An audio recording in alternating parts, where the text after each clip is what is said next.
Voy a comenzar a grabar apenas comencemos la clase para luego no olvidarme. Pero sí, síganme haciendo acuerdo, les agradezco si es que me hacen acuerdo cuando me estoy grabando. Bien, entonces decíamos, vamos a comenzar con la parte cinemática y sería bueno tener alguna definición general para saber de qué es lo que nos vamos a estar enfocando. Voy a apagar los micrófonos porque estoy escuchando un pequeño ruidito, entonces para no distraerme. Si es que quieren decirme algo, nomás encienden el micrófono y me interrumpen. Entonces, ¿cómo podríamos definir a la cinemática de la forma más condensada posible? Podríamos hacerlo con esta expresión de aquí. ¿De qué se trata la cinemática? De lograr colocar las posiciones, la posición de una partícula, como una función del tiempo. Estamos utilizando algunos términos que más o menos vamos a intentar ir definiendo, pero eso sería en sí lo que nosotros vamos a hacer con la cinemática. Manifestar o describir la posición como una función del tiempo. Entonces, puesto en palabras un poquito más extenso, simplemente a lo que nos vamos a dedicar con la cinemática es la descripción matemática del movimiento. Ese es en sí lo que nosotros estamos buscando con esta parte, con este gran capítulo que ocupa lo que nos queda tiempo de este primer bimestre. Entonces, es de hecho un proceso bastante matemático, bastante centrado en la cuantificación de los hechos. La parte cualitativa, la parte de definiciones más bien es muy escasa. Solamente tenemos unas dos definiciones principales, otros conceptos aislados como los que vamos a ver en esta clase, pero en sí lo que necesitamos matemáticamente son dos definiciones bien colocadas de la parte matemática que vamos a utilizar en todo lo que nosotros vemos dentro de cinemática. Entonces, justamente utilizamos nuestro conocimiento matemático, esas dos definiciones y alguna que otra pequeña aclaración o descripción para poder fomentarnos o para poder completar nuestro análisis matemático del movimiento. Ahora, ¿qué características vamos a utilizar siempre que nosotros estemos hablando de cinemática? Especialmente estas dos. Vamos a considerar nosotros únicamente partículas, ya lo vamos a ver con un poquito más de detenimiento más adelante, pero nosotros hablemos de partículas. Básicamente, ¿por qué nosotros estamos estudiando las partículas? Es porque es más simple. Las partículas son solamente puntos.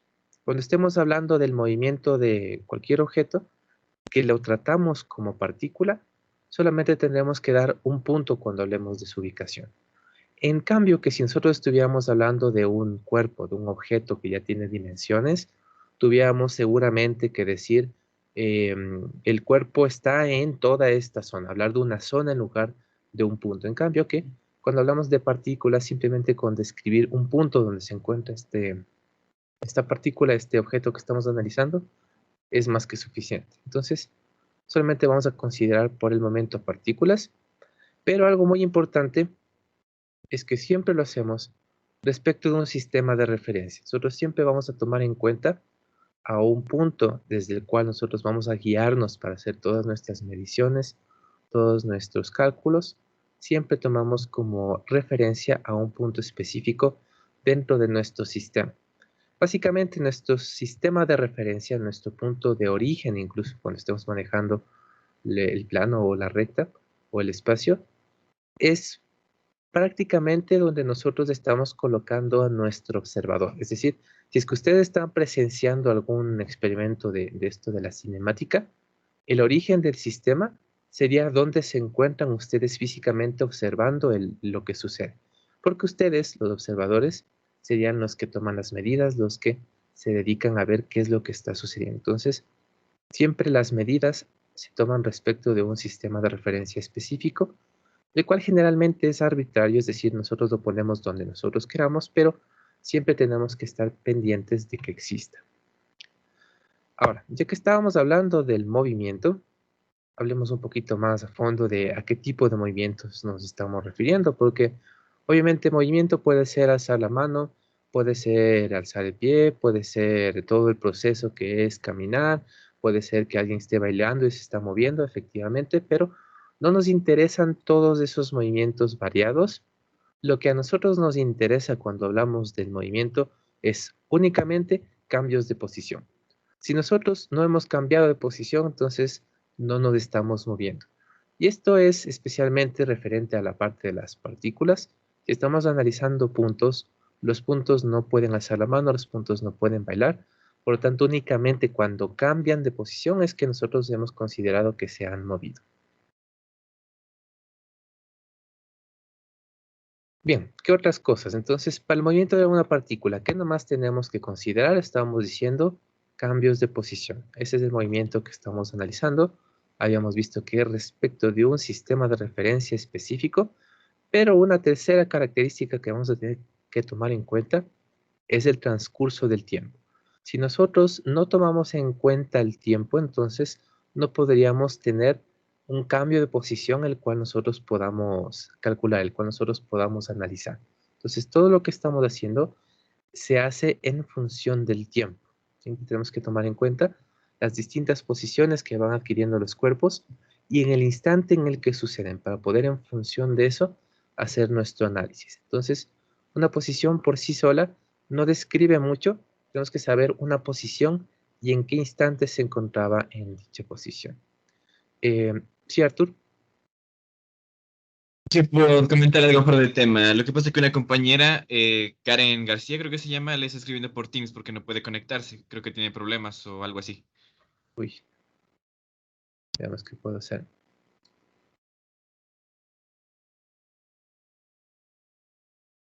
Bien.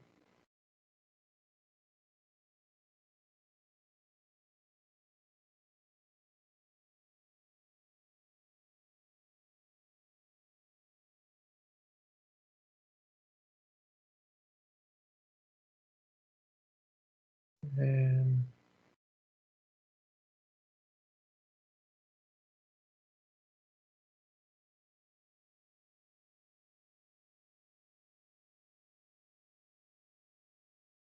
de lo que le entiendo, por el momento no tiene internet, entonces supongo que no va a poder ingresar a la clase. Pero le voy a escribir y tal vez si es que conversa con ustedes, lo que le podría recomendar es que cuando pueda, más bien mire los videos grabados de las clases y que me pregunte nomás cualquier inconveniente que tenga.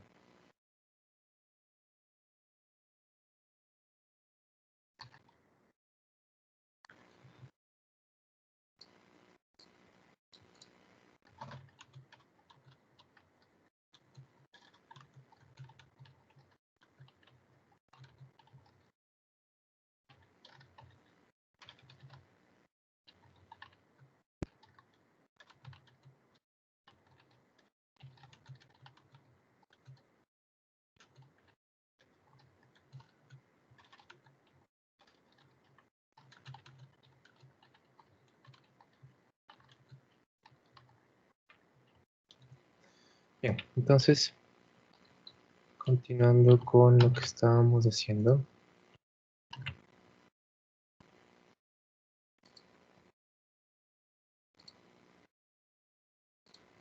Bien, estamos describiendo el movimiento de una partícula. Entonces recuerden, ya vamos viendo algunas ideas generales, movimientos, cambio de posición.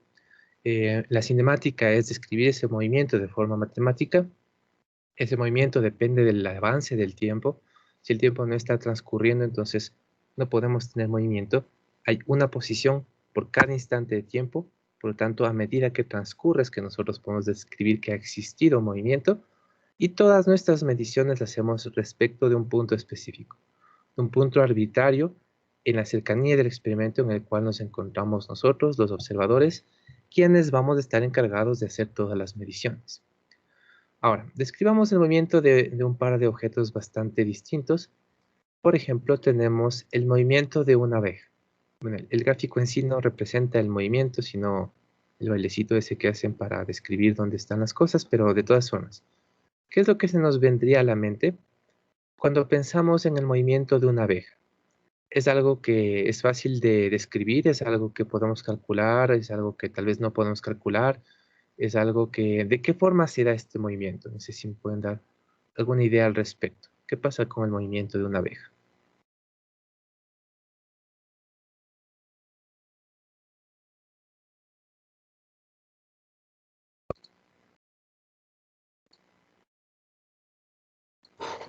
Aparentemente es errático.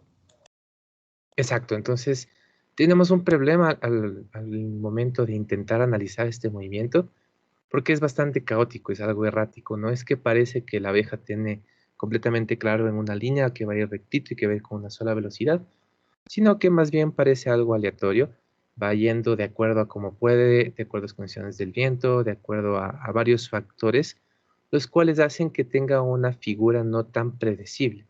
Entonces, cuando nosotros querramos analizar un movimiento de este estilo, que de hecho sí podemos, lo que nosotros nos vamos a fijar especialmente son en puntos importantes dentro de su trayectoria, es decir, de dónde salió y en qué instante lo hizo, a dónde llegó y en qué instante lo hizo, y así simplemente ir marcando puntos importantes dentro de su movimiento. No nos interesa todo el trayecto errático ni aleatorio que va haciendo por todo el espacio, sino únicamente los puntos que queremos analizar.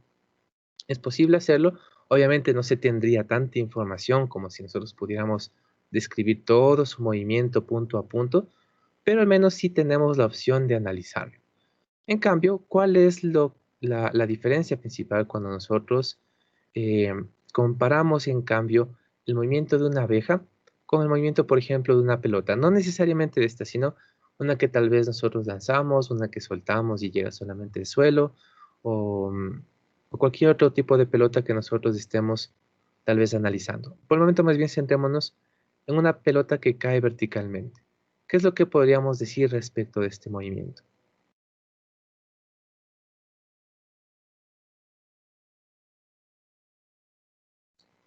Que es medible, se puede Exacto.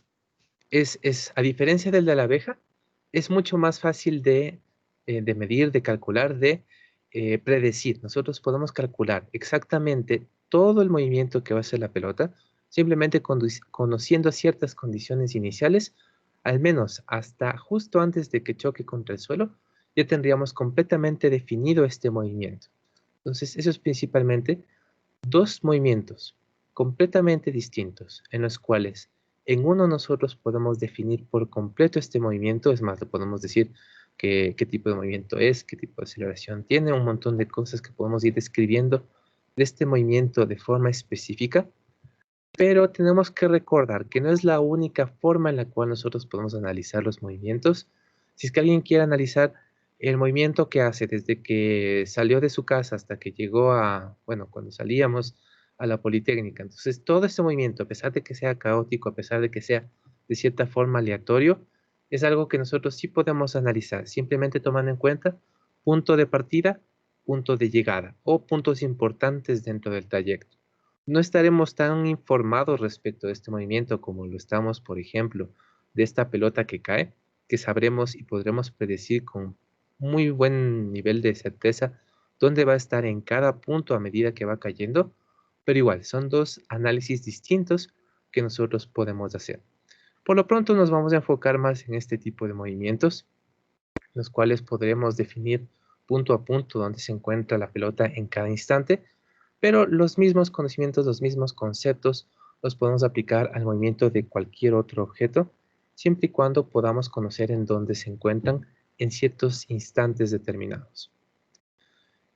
Bien, cambiemos un poquito el análisis y ahora analicemos lo que sucede, por ejemplo, con una persona o un grupo de personas que se encuentran dentro de un vehículo, dentro de un bus, dentro de cualquier objeto que esté en movimiento, y especialmente nos vamos a centrar en qué es lo que sucede con cómo ellos observan el mundo, cómo ellos perciben el movimiento del vehículo versus cómo alguien que está afuera percibe el movimiento del vehículo. Para los dos es exactamente igual, es decir, la persona que está afuera y la persona que está adentro percibe el movimiento del vehículo de la misma forma, les va a dar los mismos análisis si es que les preguntamos cómo está moviéndose el vehículo o cambian algo. ¿Qué es lo que deberíamos decir respecto de estos dos puntos de vista diferentes? Cambia, Exacto, ya que cambia, pero ¿en qué sentido? ¿Qué es lo que diría el uno? la ¿Qué es lo que persona que diría el está otro? afuera mira Per- que la persona que está en el auto va moviéndose, mientras que la persona que está en el auto, según su movimiento, permanece estática. O sea, es una percepción diferente de movimiento. de cada uno. Exacto. Exacto, justamente, gracias Fernando. Es una percepción distinta del movimiento, justamente. Porque nosotros decimos, y vamos aquí a ver un poco de arte moderno, que dependiendo de a quién le preguntamos, cómo nos describa el movimiento seguramente será diferente. Por ejemplo, vamos a tener aquí a tres entes distintos. Voy a compartir la pizarra por si acaso alguien quiera ver cualquier parte de la pantalla en cualquier momento. Cuando esto me deje.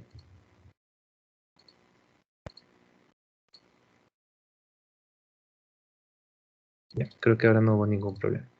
Entonces, vamos a tener tres estudiantes. Tenemos uno aquí estático. Tenemos uno aquí que se está moviendo para allá. Y es atrás a clases. Tenemos uno por acá.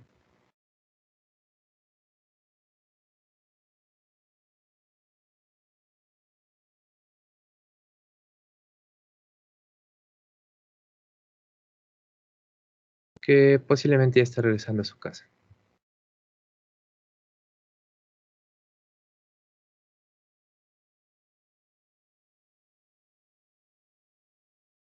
Bueno, sin fijarnos mucho en la calidad del arte, veamos un poco el análisis de los movimientos. Entonces, este estudiante que está aquí quieto, que se encuentra justo como el árbol que está al lado, completamente estático respecto a la tierra, ¿cómo va a percibir estos dos movimientos? Entonces nos va a decir, este se está moviendo con una velocidad de una persona que corre hacia la izquierda. Este otro se está moviendo con la velocidad del bus hacia la derecha y el árbol está quieto. En cambio, si nosotros le preguntamos a la persona del centro, aunque obviamente como está corriendo, como está moviendo igual a la persona del bus, como sabe que está en un objeto en movimiento, es posible que ya al darnos la respuesta intente modificar un poco su respuesta, no acorde a lo que está presenciando directamente, sino a lo que sabe que está ocurriendo, pero si le decimos que no haga ninguna consideración adicional, que simplemente nos diga qué es lo que está observando, cómo ve el movimiento de los cuerpos a su alrededor, este nos dirá que tanto el árbol como este estudiante se están moviendo hacia la derecha, seguramente con una velocidad no muy elevada. En cambio, que la persona que está aquí dentro del bus se está moviendo incluso más rápido hacia la derecha. No solamente a la velocidad que tenía este bus normalmente, sino incluso parecería que se está moviendo un poco más rápido. ¿Qué es lo que le sucede en cambio a la persona de aquí adentro? Entonces nos dice que tanto la persona de aquí, el estudiante de aquí, como el árbol, los dos se están moviendo a la misma velocidad hacia la izquierda.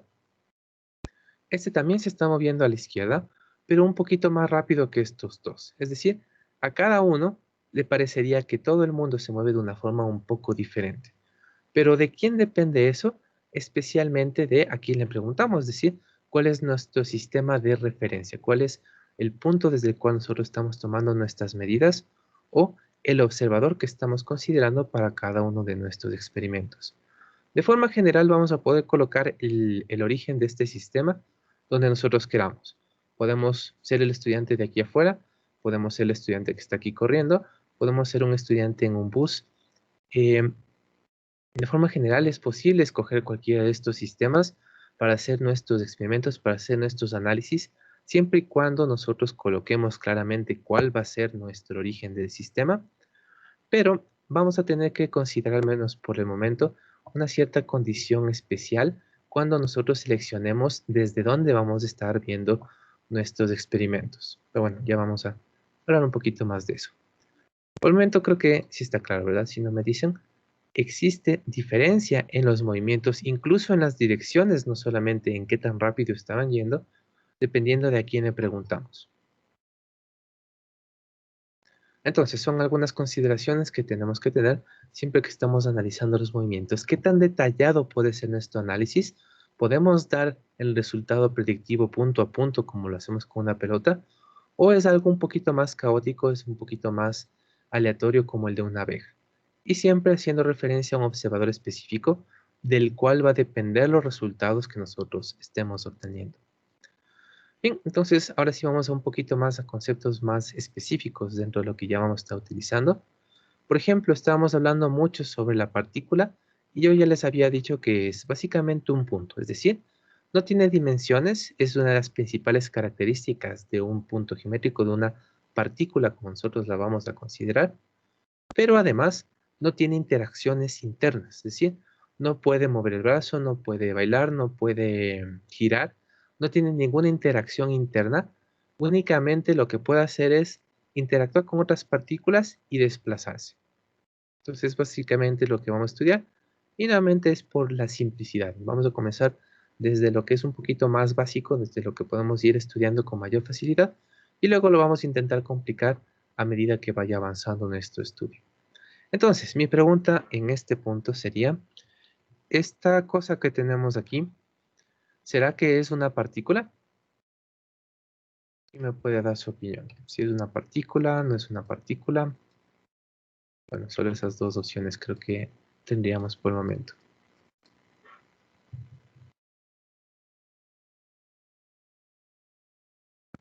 ¿Sí, Arthur? O... No, no es una partícula. Ya, exacto, justamente nosotros decíamos una partícula era un objeto adimensional, era únicamente un punto geométrico y vemos que esto obviamente tiene dimensiones. Entonces, ¿cómo es que le vamos a llamar partícula a esto? El problema está en cómo nosotros vamos a mantener nuestra representación de las partículas. Es decir, si es que esto no es una partícula, entonces, ¿qué sería una partícula? Tal vez esto de aquí, o tal vez esto de acá, o tal vez esto de aquí. Porque incluso en el último que hice, si le hacemos suficiente zoom, nos acercamos lo suficiente, vamos a ver que aún así tiene ciertas dimensiones. Es decir, la partícula, tal como nosotros la vamos a estudiar, de ser únicamente un punto, en sí es muy teórico, no es que existan en el mundo de nuestro alrededor, pero nos sirve por el momento como una herramienta para simplificar los movimientos. Por lo tanto, cualquiera de estos cuatro, a pesar de no ser una partícula, obviamente sabemos de eso porque tienen dimensiones, pero aún así nosotros los vamos a poder utilizar para representar nuestras partículas. Y no necesariamente puntos grandes o puntos chiquitos. Puede ser que nosotros utilicemos un cuadrado, una caja como una partícula. Puede ser que utilicemos un árbol o un estudiante como una partícula. Puede ser que utilicemos un auto, un bus, cualquier objeto que nosotros vayamos a utilizar en nuestros distintos ejercicios. Todos ellos simplemente son representaciones. Es para no decir una partícula, otra partícula, otra partícula. Generalmente hablamos de objetos que nosotros conozcamos en la vida cotidiana, que un cuaderno, que una pelota, que una moto. Entonces, todos esos objetos simplemente representan nuestra partícula para que nosotros tengamos la idea de tal vez algún objeto que tiene movimiento, pero aún así está representando un punto geométrico adimensional. Pues todo esto simplemente son representaciones de la partícula que vamos a estar manejando. Ahora, ¿qué otro problema podemos tener con la partícula? Es que nosotros obviamente vamos a considerar una partícula de la cual vamos a despreciar sus dimensiones. Entonces, ¿cuándo lo podremos hacer? ¿Cuándo podremos trabajar justamente con partículas? Es cuando esas dimensiones no intervengan o no sean suficientemente importantes en el movimiento que nosotros estamos analizando. Entonces, por ejemplo, no es lo mismo que nosotros analicemos el movimiento de la Tierra alrededor del Sol. Realmente vamos a utilizar mucha imaginación y suponer que esto es un Sol y que esto es la Tierra. Y sabemos que existe un movimiento de órbita alrededor del Sol. Y es muy diferente en cambio que nosotros estudiamos un movimiento completamente distinto. Por ejemplo, el de rotación de la Tierra respecto a su eje.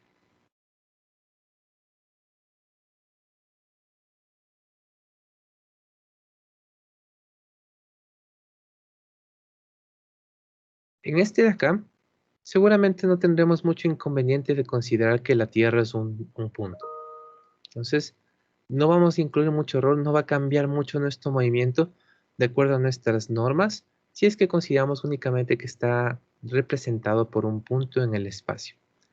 En cambio, para este movimiento de acá, como además las partículas no tienen interacciones internas y por lo tanto no pueden rotar, entonces no podemos considerar que la Tierra es un punto para analizar este movimiento. Entonces, obviamente va a depender del movimiento que nosotros estemos analizando para que incluso un mismo objeto pueda o no ser considerado como una partícula. Va a depender mucho de qué es lo que nosotros estamos analizando, de qué movimiento nos vamos a centrar. En esta parte no se preocupen mucho, no es que van a tener que analizarlo, sino que si es que lo planteamos, entonces seguramente lo vamos a analizar como una partícula, a menos que el ejercicio plantee lo contrario. Especialmente en algún momento que sí vemos algo sobre las órbitas, algo muy básico sobre la ley de gravitación universal, ahí no estaremos trabajando con partículas momentáneamente, pero de ahí en prácticamente todos los otros ejercicios, en todo lo otro que vemos dentro de cinemática, sí tendremos que trabajar únicamente con partículas. Hasta cuando en el segundo bimestre comencemos a definir sistemas, ahí ya va cambiando un poquito la orientación de nuestro estudio, pero prácticamente nosotros durante todo ese tiempo o hasta ese momento habremos estado utilizando puntos geométricos. ¿Alguna pregunta sobre las partículas?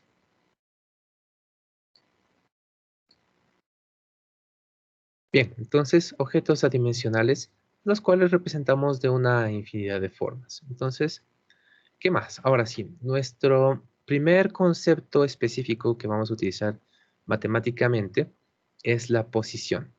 La posición nosotros la representamos con la letra R minúscula.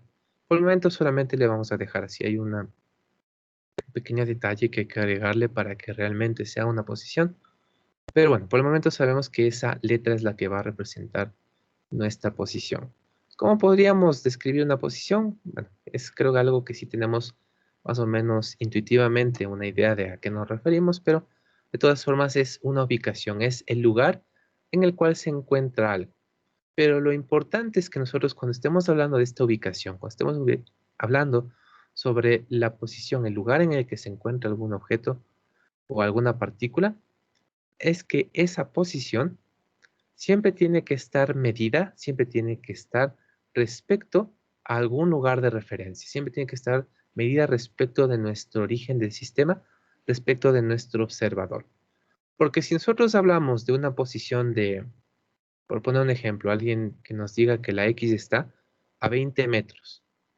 20 metros es el resultado de una medición y por lo tanto podemos definir parte de una posición con una magnitud. Pero 20 metros respecto a dónde? 20 metros respecto a la esquina de aquí, 20 metros respecto a la esquina de acá, 20 metros respecto al río. Entonces, e incluso una vez que sepamos respecto a dónde, en qué dirección debemos ir, son 20 metros hacia arriba, 20 metros hacia la derecha, 20 metros hacia abajo. Entonces, únicamente con una magnitud no podemos definir una posición. Una posición es un poquito más compleja. Entonces, veamos rápidamente las distintas complicaciones que le podemos hacer. Cuando nosotros estamos trabajando únicamente en una sola dimensión, ¿cómo nomás podemos describir una posición? Aquí es lo más fácil. Solamente necesitamos una magnitud, es decir, el resultado de una medición de distancia, 1 metro, 50 centímetros, 24.8 milímetros, cualquier cantidad de longitud, cualquier magnitud de longitud, pero además un sentido, porque en una recta, en una dimensión, desde nuestro origen de referencia, generalmente arbitrario, nosotros solamente tenemos dos posibilidades. O nos vamos hacia el un lado de la recta o nos vamos en el sentido contrario. Por ejemplo, trabajando con una recta horizontal, desde nuestro origen arbitrario, o nos podemos ir 20 metros a la derecha o nos podemos ir 20 metros a la izquierda, pero no hay ninguna otra opción. Es una situación binaria, o el un sentido o el otro sentido. Y justamente debido a esta característica es que nosotros al sentido, que es una forma básica de dirección, nosotros normalmente de forma matemática lo representamos con un signo. Es decir, cuando nosotros estemos viendo un signo positivo o un signo negativo, recuerden que esos signos únicamente están ligados a sentidos, únicamente están ligados a direcciones, no al tipo de magnitud. Una magnitud por sí sola es únicamente un valor y su unidad, que ya habíamos revisado rápidamente en el capítulo anterior, Pero cuando le ponemos un signo, no estamos diciendo que estamos modificando esa magnitud. La magnitud sigue siendo la misma, más 20 metros y menos 20 metros. Seguimos hablando exactamente de la misma magnitud. Simplemente ese signo va a significar o que esos 20 metros están hacia la derecha, o que esos 20 metros están a la izquierda, o que esos 20 metros están hacia arriba, o que esos 20 metros están hacia abajo. No tiene mayor significancia cuando nosotros estemos hablando de un sentido expresado como un signo. Bien, entonces es básicamente el punto inicial para poder nosotros describir nuestras posiciones. No existen únicamente rectas horizontales, verticales y de profundidad. Puede haber una recta inclinada, puede haber una recta unos 5 grados más abajo del eje X, es decir, una dimensión, nuestras rectas sobre las cuales vamos a trabajar, pueden existir de cualquier forma que nosotros las necesitemos. Las utilizamos mucho más a estas, la horizontal, vertical y de profundidad, nada más para ir armando nuestro espacio X, Y, Z, pero pueden existir rectas con cualquier inclinación, con cualquier forma y en cualquier orientación que nosotros queramos. Y las seguimos trabajando de la misma forma, dentro de la recta, para establecer una posición respecto de un origen arbitrario, una magnitud con su respectivo sentido. Complicándolo un poquito, podríamos ir a las dos dimensiones. ¿Qué es lo mínimo que necesitamos para poder expresar una posición en dos dimensiones? Es lo mismo una magnitud. Eso nos vamos más o menos a quedar como lo mínimo que vamos a necesitar en cualquier sistema. Pero aquí lo que cambia es que ya no es suficiente con un sentido. Yo con decirles derecha o izquierda, solamente eso en un plano, no es lo único que vamos a necesitar para poder describir cualquier posición, sino que necesitamos algo un poquito más elaborado. Por dirección al menos vamos a entenderlo por el momento como un ángulo. Entonces, si yo les digo 20 metros con un ángulo de 45 grados, eso seguramente ya es algo que nosotros podemos ubicar en nuestro plano. Si les digo 90 metros con 5 grados, igual. Y es algo que nosotros vamos a poder encontrar. Todavía faltaría un poquito las reglas respecto a dónde medir estos ángulos, pero al menos con un solo ángulo ya podemos trabajar en el plano. Ahora, la ventaja es que nosotros no necesariamente tenemos que guiarnos por esto de aquí, porque alguien puede decir un plano es simplemente dos rectas puestas la una junto a la otra siguiendo ciertas condiciones, y por lo tanto lo que podríamos hacer es simplemente irnos guiando de acuerdo a las normas que habíamos visto en la primera dimensión, es decir, dos magnitudes, cada una con su respectivo sentido. Llegamos a este punto si es que nos vamos directamente por esta recta de aquí, pero también llegamos a este punto si nos vamos primero una cierta cantidad a la derecha y luego otra cierta cantidad hacia arriba. Es más extenso, sí, porque es más largo decir 20 metros derecha, 50 metros hacia arriba, que decir únicamente 40 metros con 45 grados. Sí es un poco más extenso, pero a cambio ganamos en facilidad. Es más fácil de trabajar, aunque ocupe más espacio.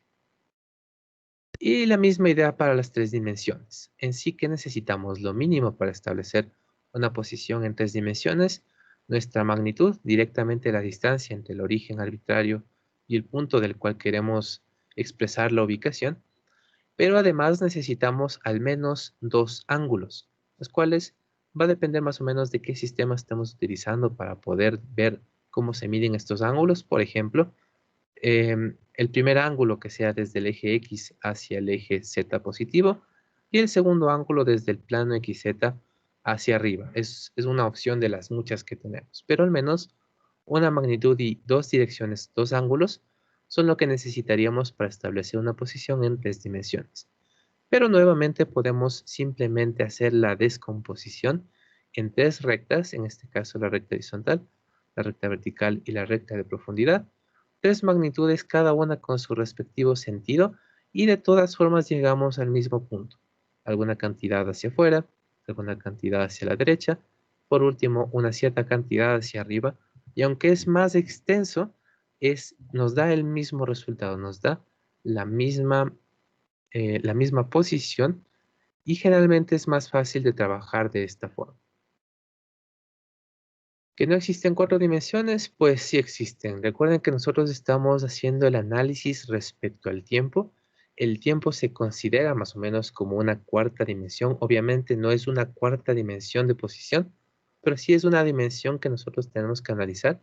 Todos los puntos, todas las posiciones que nosotros vamos a analizar dependen de la posición, pero además del tiempo en el cual, del instante en el cual se encuentran en esa posición. Por lo tanto, aquí de la forma simplificada tendríamos 3 magnitudes, cada una con su respectivo sentido, para cada instante que nosotros manejemos. Entonces, esto es lo importante, porque las posiciones que nosotros tengamos, ya sean en 1, 2 o 3 dimensiones, van a ir evolucionando y por lo tanto es muy importante que nosotros siempre consideremos cuándo nos encontrábamos en esa posición. No es lo mismo decir 20 metros derecha, 10 metros arriba, por sí solo, no nos dice prácticamente nada para el análisis que nos interesa, que decir en cambio, no me acuerdo qué número acabo de decir, digamos 20 metros a la derecha, 10 metros arriba, en el instante 0 segundos. Entonces, eso es muy distinto, eso ya nos permite ver las demás características, ver cómo va avanzando esa posición y poder calcular cómo va evolucionando. Bueno, si es que lo hacemos en 2 dimensiones, como normalmente vamos a intentar mantenerlo, vemos las 3 dimensiones, nos entretenemos un rato con eso, pero de ahí por lo general llegamos a trabajar con 2 dimensiones además del tiempo. Es mucho más común, no es algo totalmente establecido, pero sí es más abundante. Ahora, tenemos un pequeño inconveniente justamente respecto de los gráficos que nosotros vamos a poder tener para dar información sobre nuestro sistema. El más simple, por ejemplo, cuando querramos hablar únicamente de las posiciones, de la ubicación, podría ser obtener una recta. Entonces, con una recta no hay mucho inconveniente, solamente estaremos hablando seguramente de la posición y no hay por dónde confundirnos. El problema es que cuando nosotros ya hacemos un gráfico que tiene 2 ejes perpendiculares, la una opción es que estemos hablando del plano de posición contra posición, pero también puede existir otro tipo de gráfico que tiene esta misma configuración. Igual con el de 3 dimensiones, el más común es utilizar esto para expresar posición contra posición contra posición en el espacio tridimensional, pero igual no es la única forma en la cual pueden existir, ya que existen y vamos a utilizar abundantemente otro tipo de gráficos, los cuales son funciones contra el tiempo. Entonces, estos existen en una variedad de posibilidades. Puede ser posición contra el tiempo, puede ser velocidad contra el tiempo, puede ser aceleración contra el tiempo, fuerza contra el tiempo, un montón de variaciones. Incluso pueden existir gráficos tridimensionales en los cuales hablamos de la posición en el plano y uno de nuestros ejes representa el tiempo. Pero lo importante por el momento no es saber si todos los tipos de gráficos que existen, sino simplemente saber diferenciarlos.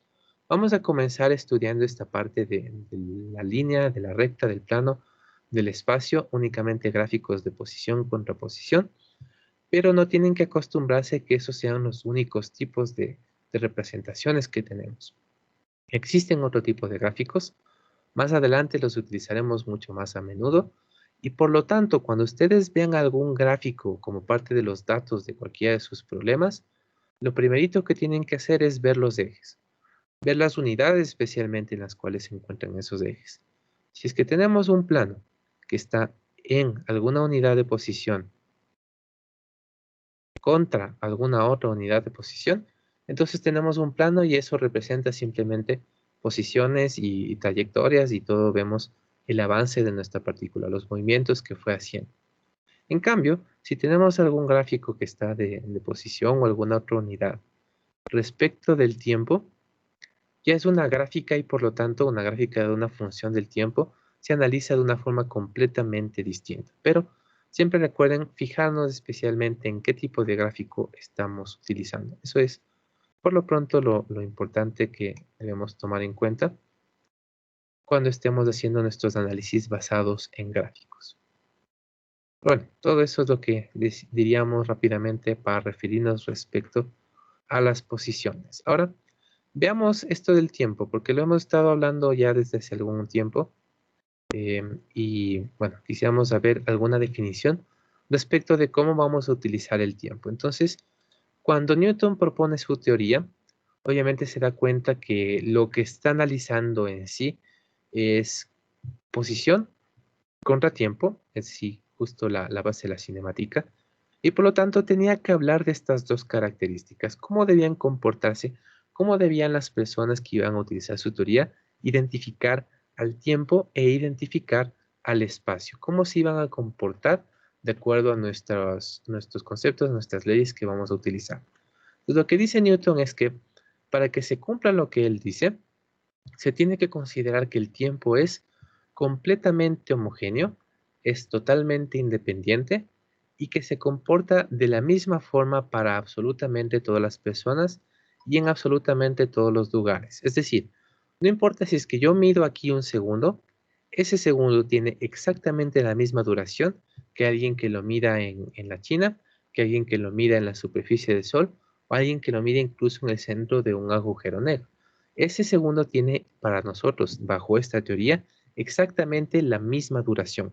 Es completamente homogéneo, sin importar dónde nos encontramos, sin importar la velocidad a la cual estemos viajando y sin importar en qué dirección nos estamos moviendo. Eso también sería una pequeña característica adicional. Es totalmente simétrico. No importa si yo voy hacia adelante, hacia la izquierda, hacia la derecha, si estoy rotando. De todas formas, ese segundo va a ser completamente independiente, va a seguir siendo de la misma duración sin importarle ninguna de las otras características adicionales. Justamente basado en eso, más bien Newton lo describió como uno de los sentidos de Dios, porque considera que el tiempo es infinito, es eterno, es omnisciente, es inalterable, es algo que existe y que nosotros simplemente lo utilizamos de una forma absoluta para que se cumplan ciertos de sus postulados.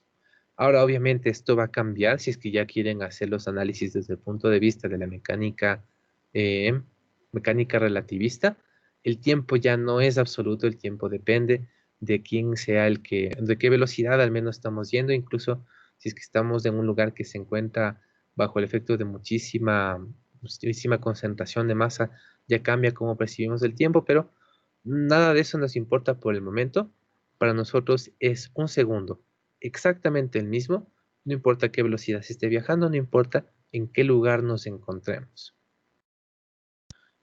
Y de hecho, vamos a definir exactamente de la misma forma al espacio. Entonces, tanto las condiciones del tiempo como las condiciones del espacio son exactamente las mismas. Es decir, nuevamente, el espacio es completamente homogéneo, es completamente independiente, es igual para todos. Un metro mide lo mismo aquí que en China, que en la superficie del Sol, que en el centro de un agujero negro. Tiene exactamente la misma longitud. No importa si lo medimos hacia la derecha, hacia arriba, hacia abajo. No importa la velocidad a la que estemos viajando. No importa cuál sea nuestra aceleración. Un metro siempre es el mismo.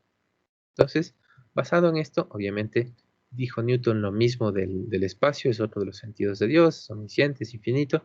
Todas esas características que por lo pronto lo único que tienen que tener en mente es que es completamente igual independientemente de todo lo demás. Siempre el espacio se lo puede medir de la misma forma y lo mismo con el tiempo. Siempre se comportan de la misma forma. Bien, ¿alguna pregunta sobre el tiempo y el espacio según Newton?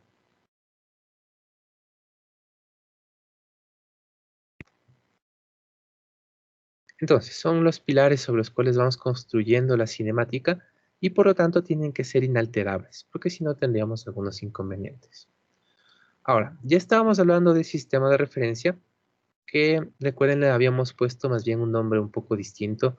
Dijimos que cuando estemos hablando de nuestro sistema de referencia, prácticamente podríamos hacer la asociación de que se trata de nuestro observador, o se trata de nosotros, si es que nosotros somos los observadores, del punto desde el cual estamos observando el experimento. Entonces, ¿cómo lo representamos? Generalmente con un 0, con un SR también, con alguna cruz, algún punto en el cual nosotros estamos considerando como nuestro origen del sistema, y que ya de paso puede ser generalmente la posición 0,0,0 en el espacio o 0,0 en el plano cartesiano que nosotros vamos a manejar para establecer nuestras distintas posiciones.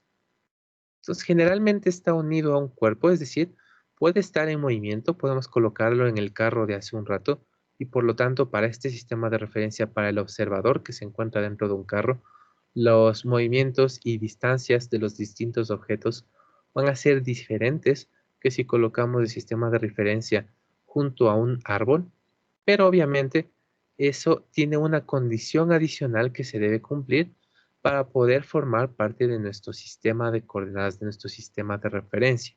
Entonces, nosotros manejamos lo que son sistemas de referencia inerciales. Si es que es un sistema de referencia adecuado, decimos que es un sistema de referencia inercial porque no se encuentra acelerado. Si es que nosotros tenemos algún objeto que está acelerado, ya no es un sistema de referencia tan fácil de utilizar, ya sería un sistema de referencia no inercial y eso significaría que tenemos que hacer un análisis un poco distinto. Para no centrarnos en eso, que son algunas normas adicionales que hay que considerar, nosotros por el momento vamos a decir que únicamente vamos a considerar sistemas de referencia inerciales, es decir, sistemas de referencia que no estén acelerados para que nuestro análisis sea el mismo independientemente de dónde coloquemos estos sistemas de referencia que no están acelerados. Si es posible hacer el análisis cuando está acelerado, hay que hacer unas pequeñas consideraciones adicionales, pero por el momento no nos va a interesar eso. Nosotros únicamente vamos a considerar sistemas de referencia no acelerados, inerciales, para poder hacer nuestros análisis. Bien, entonces, cualquier objeto que nosotros coloquemos sí puede estar en movimiento, puede ser un auto que se está moviendo, pero no puede ser un objeto acelerado, no puede ser un auto que está frenando, no puede ser un auto que está acelerando.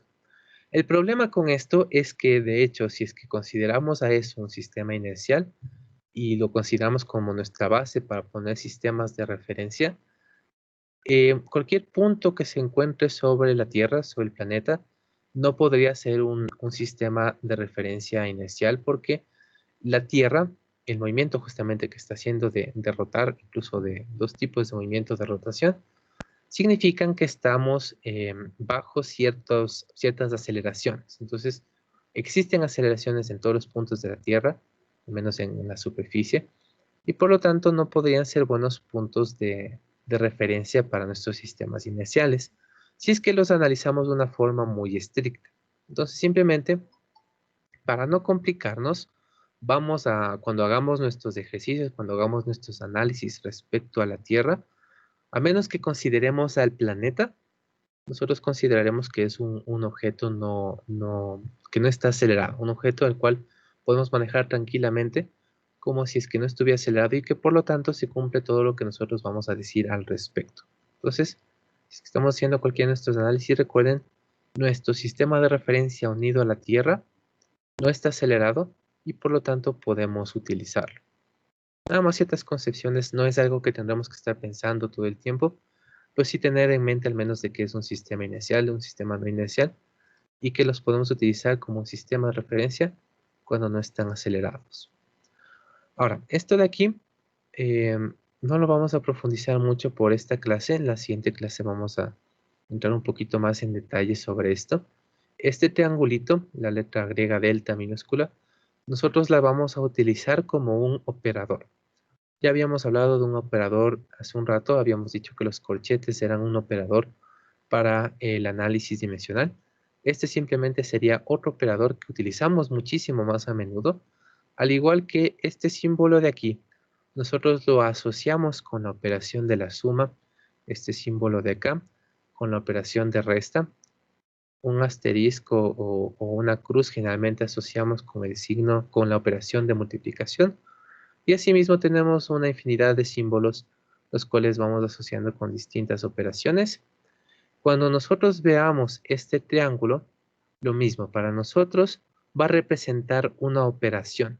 Entonces es una operación temporal, es un operador temporal, porque únicamente le podemos aplicar este operador temporal a variables, a cosas que estén cambiando en el tiempo. Y cada vez que nosotros lo veamos, ¿a qué equivale tener este operador temporal delta? Por ejemplo, si tenemos delta de A, eso no aparece mucho en delta.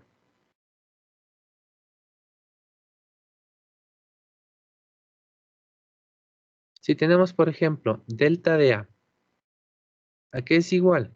El resultado de aplicar esta operación es igual al A en un instante final menos esa misma variable en un instante inicial.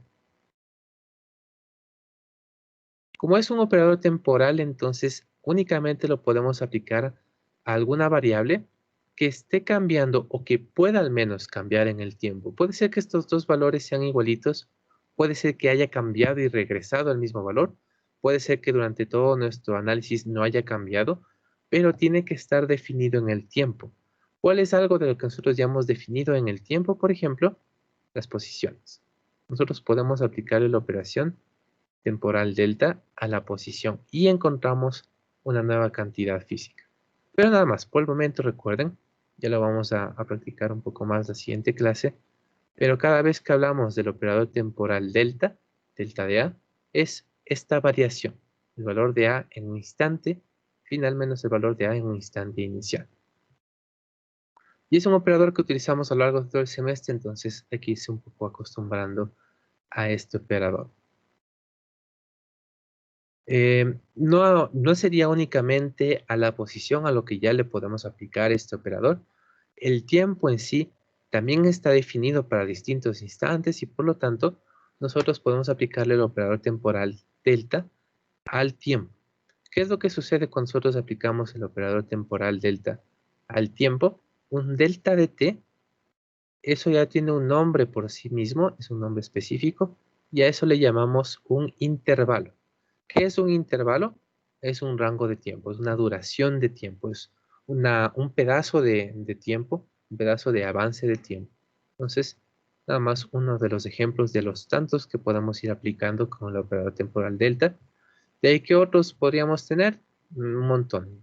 De todos los que vamos a ir viendo, vamos a aplicar un delta de x cuando estamos trabajando con posiciones en un solo eje, delta de r cuando estamos hablando de las posiciones de forma general, delta de t, que es un intervalo de tiempo, un delta de velocidad, delta de aceleración, delta de fuerza. De casi todas las cantidades físicas que nosotros vamos a estar manejando, podremos encontrar el resultado de aplicarles este operador temporal. Por lo pronto, al menos, tengan en mente que existe esa operación y poco a poco ya le iremos trabajando. Ahora, para ya ir terminando con esta introducción, tenemos otros dos términos muy importantes y que más aún la importancia está en diferenciarlos. El primero es la trayectoria. ¿Qué es entonces una trayectoria? ¿Cómo nosotros vamos a manejar de forma general, de forma académica, este término? Para nosotros una trayectoria es el resultado de ir uniendo con una línea todos los puntos, todas las posiciones por las cuales va circulando algún objeto, por las cuales se va moviendo una partícula, cuando el intervalo de tiempo entre estas distintas posiciones es muy bajo. Dicho de otra forma, simplemente es una línea que une todos los puntos por los cuales se movió una partícula. Simplemente unimos todas las posiciones por las cuales estuvo y eso ya forma la trayectoria. Es decir, esta línea de aquí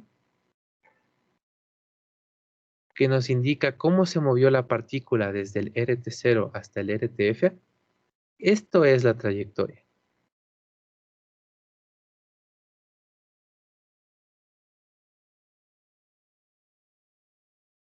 Es decir, cuando nosotros estemos hablando de trayectoria, no podemos simplemente considerarle como un valor. Sabemos que al hablar de líneas, las líneas generalmente nosotros las utilizamos para representar algún valor. Podemos medir la longitud de esta línea, pero eso ya es otra cosa, eso ya es otra cantidad. Si nosotros medimos la línea, si nosotros medimos la trayectoria, si la medimos, lo que estaríamos obteniendo es lo que llamamos la distancia recorrida.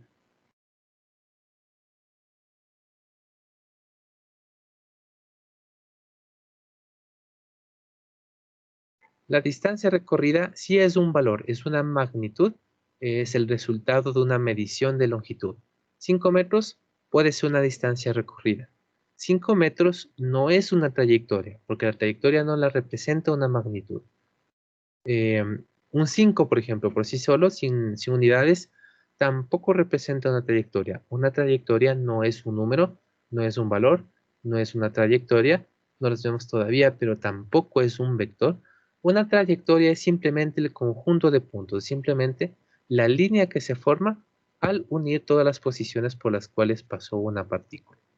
A lo mucho lo que podemos hacer con una trayectoria para de alguna forma obtener un resultado numérico es medirla y ahí cambia el resultado de esa medición.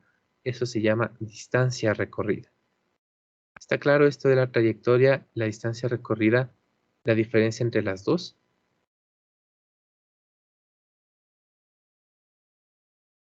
Bien, entonces tengan en mente que una trayectoria es una línea, es un conjunto de puntos. No es un valor, no es un vector, no es algo que nosotros podamos representar numéricamente, a menos que la midamos y eso ya tiene un nombre diferente. Ahora, por último, el siguiente término que queremos revisar es el desplazamiento. ¿Qué es un desplazamiento? Simplemente es el resultado de aplicarle el operador temporal delta a una posición. Así como cuando nosotros aplicamos el operador temporal al tiempo, lo que obtenemos es un intervalo. Cuando aplicamos el operador temporal delta a la posición, lo que sale como resultado es un desplazamiento. Es decir, ¿qué es un desplazamiento? Basado en la definición del operador es una resta de posiciones. Una posición en un cierto instante final menos otra posición en un cierto instante inicial. Gráficamente, ¿cómo está representada esta posición? ¿Cómo está representada esta diferencia de posiciones más bien? Este desplazamiento simplemente representa el cómo puedo ir desde la una posición, desde el un punto, hacia el otro. El problema de hacer esto es que nosotros tendremos que tener en mente que no es lo mismo hablar de la posición desde el T0 hasta el T1 que hablar de la posición o el desplazamiento, más bien el desplazamiento del T0 hasta el T1, que el desplazamiento desde el T1 hacia el T0. No son cantidades iguales a pesar de que están entre los mismos puntos, nos diferencia el sentido, la dirección en la cual nosotros nos estamos moviendo. Esa flechita de rojo no representa lo mismo que la flecha de azul. Aunque está entre los mismos puntos, aunque nace básicamente de la resta entre dos cantidades, de entre las mismas cantidades, simplemente que con el orden opuesto, y por lo tanto no representan lo mismo. Por lo que nosotros, ¿cómo representamos estas cantidades? ¿Cómo vamos a trabajar matemáticamente con esta diferencia de posiciones? Es utilizando vectores. Entonces, ya en función de los términos que hemos visto, hemos hecho una pequeña introducción a la cinemática, pero vemos que para poder seguir trabajando, incluso para ya poder definir correctamente una posición y su variación, necesitamos ver un nuevo concepto, necesitamos ver qué son los vectores y especialmente cómo podemos trabajar matemáticamente con las operaciones entre vectores para poder seguir hablando sobre cinemática. Entonces, esto significa que vamos a hacer aquí una interrupción de los conceptos que estamos revisando. Vamos a pasar ahora al estudio de los vectores. Son unas cuantas clases que nos vamos a mantener en este estudio de vectores que recuerden no son matemática, que digo, no son física. Los vectores son herramientas matemáticas que simplemente nosotros vamos a necesitar para poder hacer operaciones cuantitativas dentro de nuestras definiciones. Entonces, vamos a dejar hasta ahí la parte de revisión de vectores, de conceptos fundamentales de la cinemática, para dedicarnos a los vectores. Ahora, como las cosas que ya hemos estado viendo, es la parte más básica de la cinemática, son los conceptos más generales que vamos a tener que estar empleando, pero para que no se olviden de todos ellos mientras seguimos revisando la forma de utilizar vectores matemáticamente, entonces en eso nos va a ayudar un poco nuestro trabajo número 1 de esta nueva unidad. Entonces, en sí la unidad podríamos llamarla que son vectores. Tuvimos esta pequeña parte de introducción a la cinemática, pero realmente nos vamos a dedicar mucho más a lo que son los vectores. Entonces tenemos nuestro primer trabajo, este de aquí, y lo que vamos a hacer es, en los mismos grupos que trabajaron para los anteriores, vamos a hacer un diccionario de términos, en los cuales al menos cada grupo, cada entrega, tiene que contener al menos 5 de las distintas cosas que hemos revisado. ¿Cómo tiene que ser este diccionario? Nuevamente, queda decisión de los grupos. Siempre y cuando me pongan el término y a qué se refiere el término, yo estoy más que contento. De ahí, en qué programa, en qué formato, qué tan detallado, no importa, es decisión de cada uno, siempre y cuando todos los miembros del grupo nuevamente me entreguen un PDF de justamente esta actividad. Entonces, al menos 5, si quieren incluir alguna que otra adicional para cerrar todos los temas todos los términos que hemos revisado, mucho mejor. Pero al menos los 5 que hemos estado revisando sería lo más básico que hay que incluir. Bien, entonces con eso ya tendríamos para lo que nos queda de la hora aproximadamente unos 35 minutos estas dos actividades. Primero, la parte para cerrar la unidad número 1, que es nuestro taller sobre la ciencia. Y les había explicado un poquito al respecto. Son las 10 preguntas pares que ustedes elijan para justamente entregarlas, para que sea un trabajo entregable que van a subir al aula virtual como un PDF.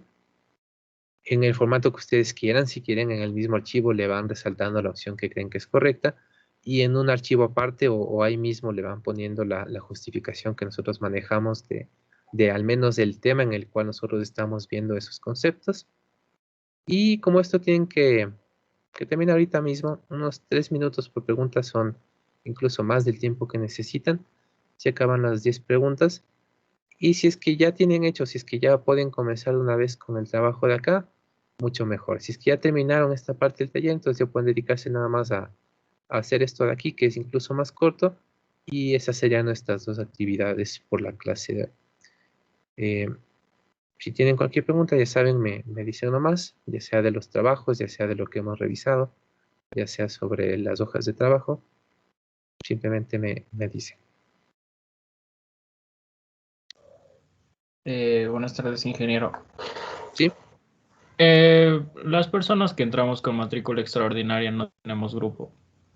Ya, en sí tocaría hacer de forma individual, pero aprovechando que seguramente hay algunos que están entrando de esa forma, no sé si es que alguien más esté ahorita sin grupo de los que están en la clase. Buenas tardes, ingeniero. Yo soy otro de las matrículas extraordinarias. Ya, tal vez me pueden ayudar levantando la mano. Adela, no sé si justamente por eso levantaste la mano. Sí, sí, también es por eso. Ya, listo. Entonces me ayudan levantando la mano los que estemos. Somos como 6 o 7, profe. Si había Sí, alguna lista. sí, pero no sé si están ahorita en la clase y no les voy a asignar un grupo si es que no saben en qué les estoy metiendo. Entonces, al menos por el momento tenemos 1, 2, 3. Parece que sí están todos. Sí, tenemos 6. Entonces, creo que con los 6 que están ahorita levantados la mano, podrían formar ustedes un grupo adicional para que, no sé si incluso las dos primeras actividades las podrían hacer en este mismo grupo y también, este nuevo trabajo para que sea un poquito más simple en grupos de menos trabajo. Estamos 7. Bueno, entonces los 7 podrían ser un mismo grupo. No sé si es que alguien levantó la mano por alguna otra razón.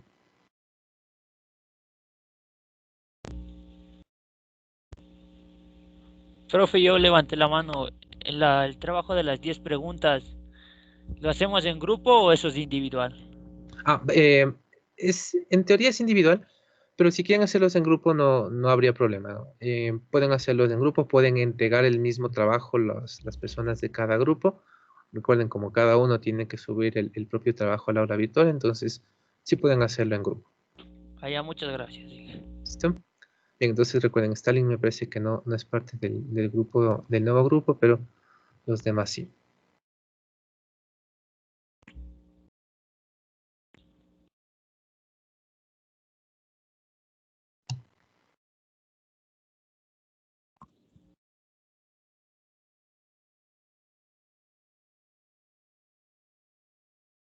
Quiero una pregunta.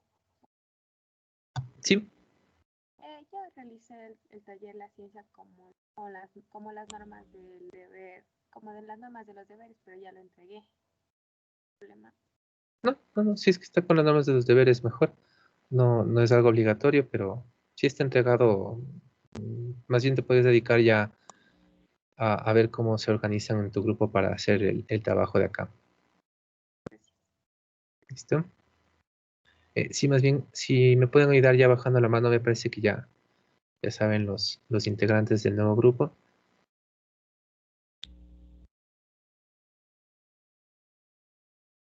Ingeniero, Sí, el trabajo de la ciencia es individual, ¿verdad? O el taller grupal. de la ciencia, sí, Correcto, sí, en teoría es individual, pero podrían juntarse en los grupos para que sea un poquito más fácil. perfecto. Que ya le entregué. Ah, ya, entonces perfecto. Man, qué mamá, picha que va.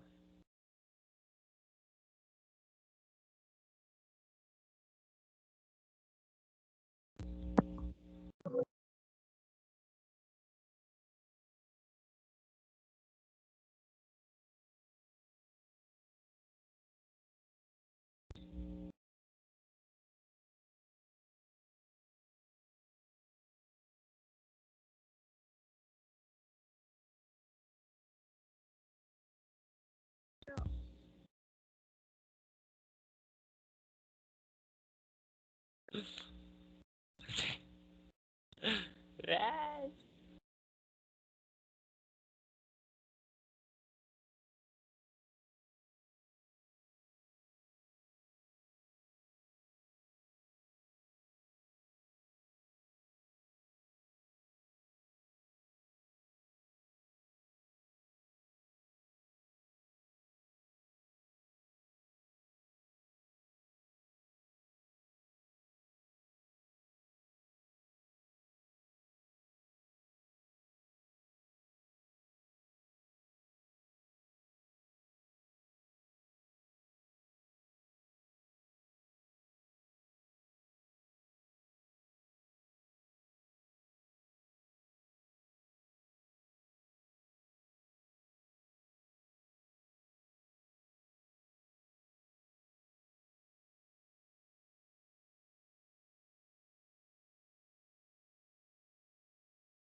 Inge, una pregunta.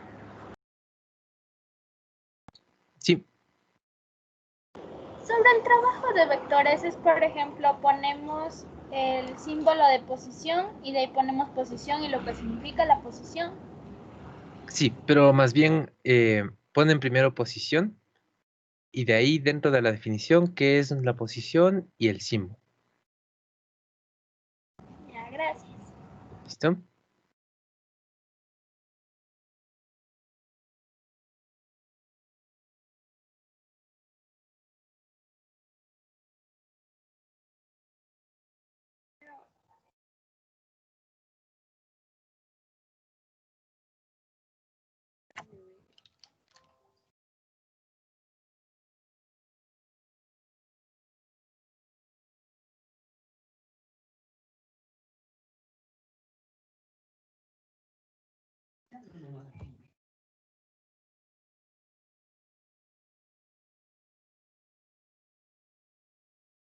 Tengo una pregunta. Sí, Sobre el trabajo de vectores, ¿también lo podemos hacer por mapa conceptual? ¿Cómo queramos? sí, si es que se quiere organizar de esa forma sería una posibilidad. Ujú. ¿Listo?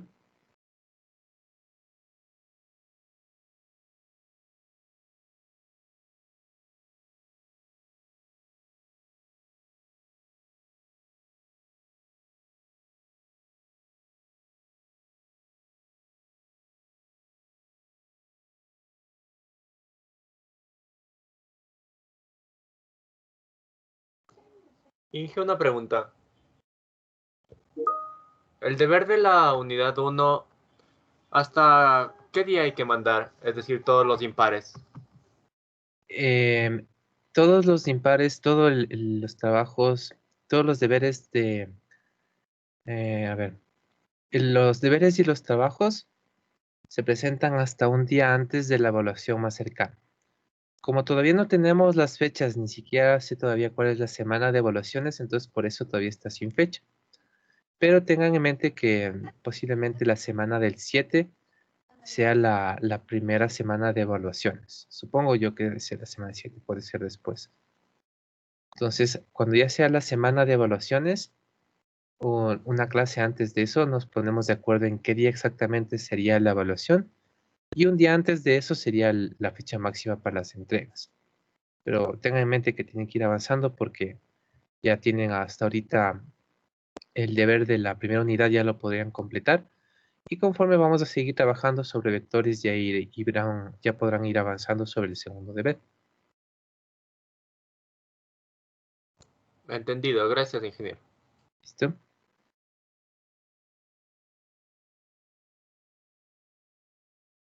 ¿Y que lo del control de lectura ya lo podemos seguir haciendo?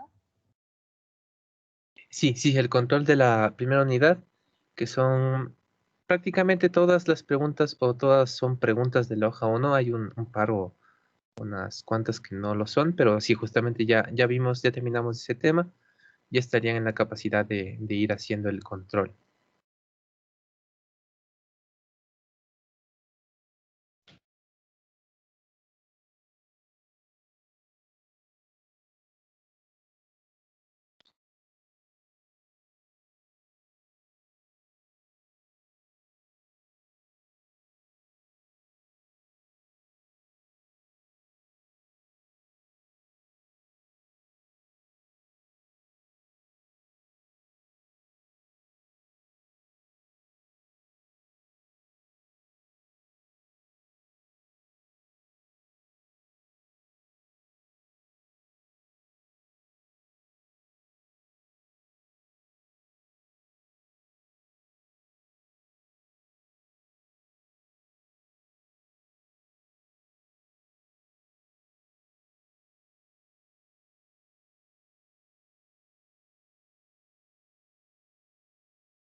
Inge. ¿Aló? Sí. Disculpe que nos podemos salir o cómo. Sí, una vez que ya les doy el trabajo, incluso si necesitan para reunirse, pueden nomás salir de la sesión. Si quieren, regresen nomás hasta las 4 yo de estar aquí, pero no es necesario ni que se expidan ni nada. Ya, Inge, gracias. ¿Listo?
Inge, una pregunta. Sí. En ese deber de las cantidades, cuando tomemos el tiempo, debemos aumentarle una cifra significativa. Sí, sí, sí. En cualquier medición, de acuerdo con la regla esa que vimos de las cifras significativas, no importa cuál sea el instrumento, no importa lo que estén midiendo, de lo que les da el instrumento, siempre hay que agregar una cifra adicional, una cifra aproximada. Muchas gracias. ¿Listo?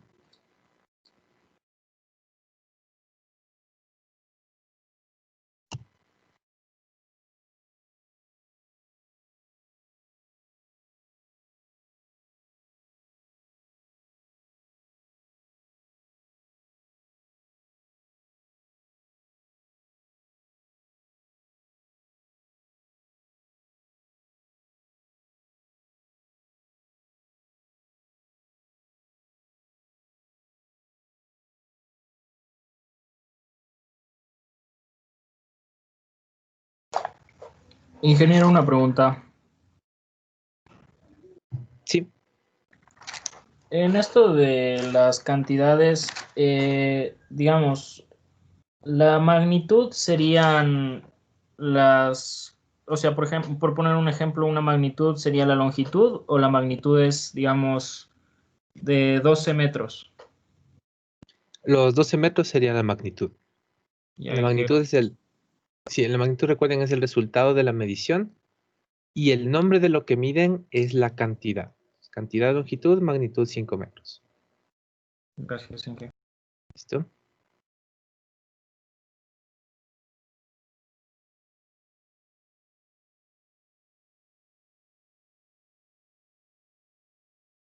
Inge,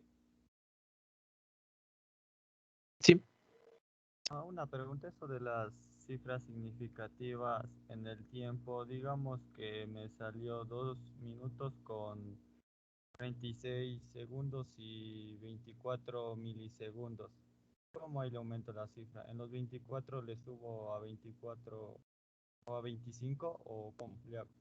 No, es una cifra adicional. Entonces, después de los 24, tocaría agregar un tercer decimal de segundos. Tercero. Por ejemplo.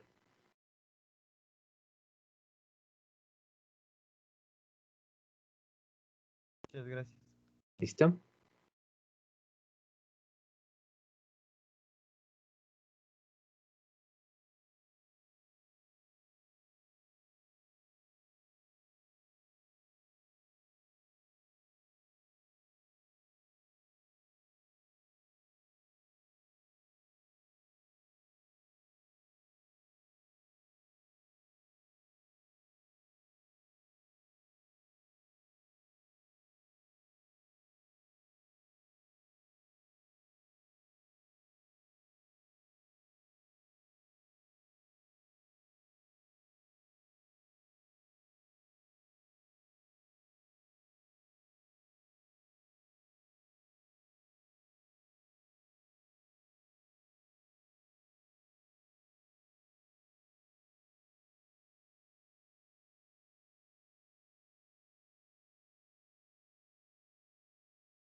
A ver, la pregunta 13 de la hoja 1.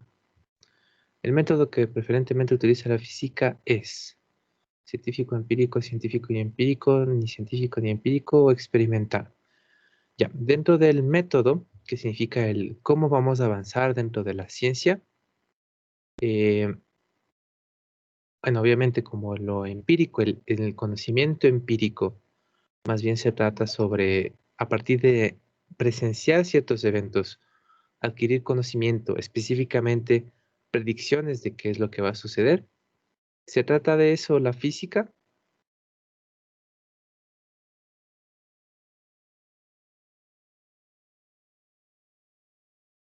Exacto, no es de eso. Nosotros, especialmente desde la época de Newton, desde la época de Galileo, que ya tenemos a la física como una ciencia mucho más formal, buscamos especialmente el conocimiento racional, buscamos buscar las explicaciones de las cosas. Tampoco sería la C, porque está planteando que es un método científico y empírico, pero no nos basamos en lo empírico, no nos basamos simplemente en haber presenciado algo y tener algún conocimiento de haber estado ante ese evento, sino únicamente en buscar el más allá, el buscar la explicación, es la principal utilidad de la física como una ciencia de forma, de la forma actual, de una forma definida, de una forma formal. Por lo tanto, más bien solamente científico sería la respuesta, porque empírico ya estamos claros de que no es. Científico y empírico aún así estuviera diciendo que nos vamos por cualquiera de los dos caminos y no es muy así. La D nos dice ninguna de los dos, que no es tampoco la idea, porque la E no es la respuesta, porque es únicamente parte del método científico. Recuerden, el método científico, que es una serie de pasos más o menos organizados en los cuales nosotros planteamos algo, experimentamos al respecto y vemos qué conclusiones podemos sacar. Entonces, el experimento es parte del método científico, no es lo único que tenemos que tener en cuenta, por lo tanto no es la E, ni tampoco las otras opciones que nos plantean algo respecto al empírico.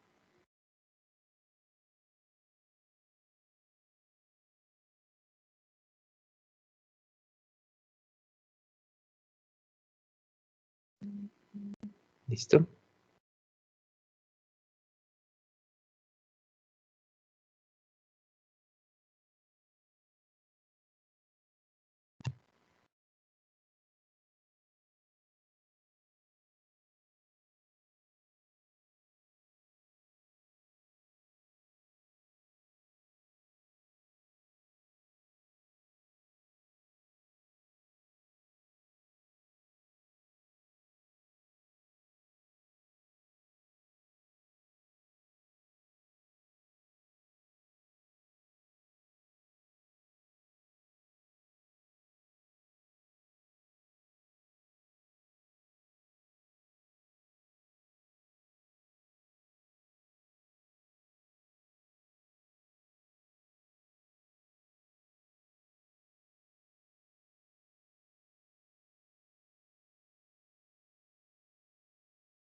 Inge, una pregunta.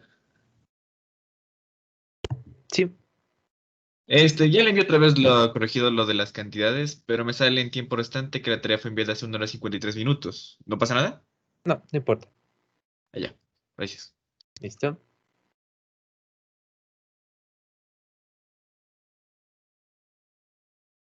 Bueno, creo que justo es un buen momento para dar la despedida. La próxima clase vemos especialmente, ahora me acuerdo de repasar un poco sobre el operador temporal delta y comenzaríamos ya nuestro estudio de vectores. Entonces vamos a estar unas cuantas clases en vectores. Vamos a ir igual rápidamente, lo más rápido que podamos, viendo todo lo que nos interesa dentro de los vectores, que es especialmente el saber hacer operaciones con vectores. Multiplicar por escalares, multiplicar entre vectores, sumar vectores, restar vectores, encontrar unitarios. Todo eso nos va a interesar. Entonces, bien, que tengan una buena tarde, un buen resto de tarde y nos vemos la siguiente clase.